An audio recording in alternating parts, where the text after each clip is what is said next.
Thomas Bowman for Bowman Law Associates, Montana's health and safety law firm. Today's question is, what should I do if I'm involved in a car accident? Well, the first thing to do is maintain safety. If you can get out of the vehicle as quickly as possible, do so. The most important thing you can do is probably use your smartphone to take pictures or video of what happened.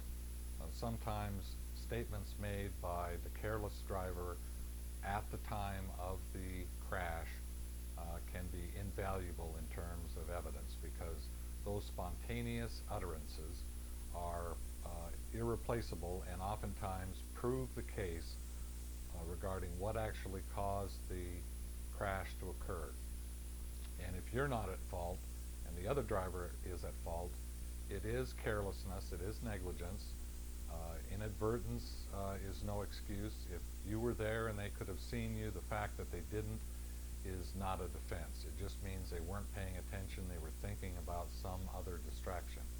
If you see that they had a cell phone and they were using it, that's something that you should ask them about and confirm that they were on a cell phone, because that is becoming one of the leading causes of traffic accidents, is illegal use of cell phones while trying to drive.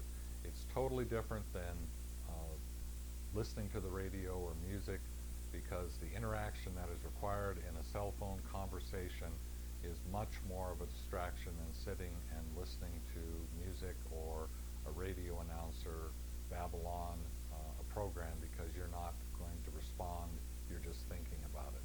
It's still a distraction, just as talking to people in the car or fighting with children in the back seat, but a cell phone is clearly a distraction, and these products that allow you to use your cell phone in your car hands-free, that is a false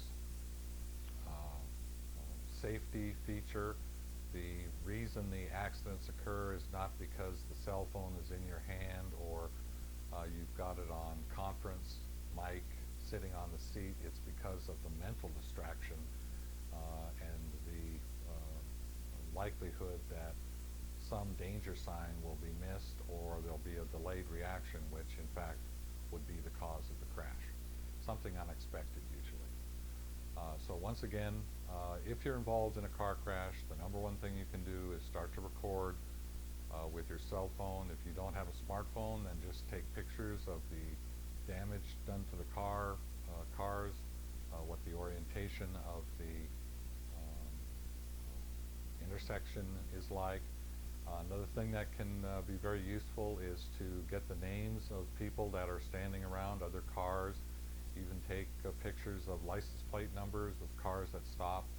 I know this is a lot to ask, because if you're seriously injured, you're probably not going to be able to do this. But once again, someone in your car may not have suffered the same injuries, and you should ask them to take photos, take some video, because that kind of evidence is very, very valuable. Once again, this is Thomas Bowman for Bowman Law Associates, Montana's health and safety law firm. Thank you for listening, and have a good, safe day.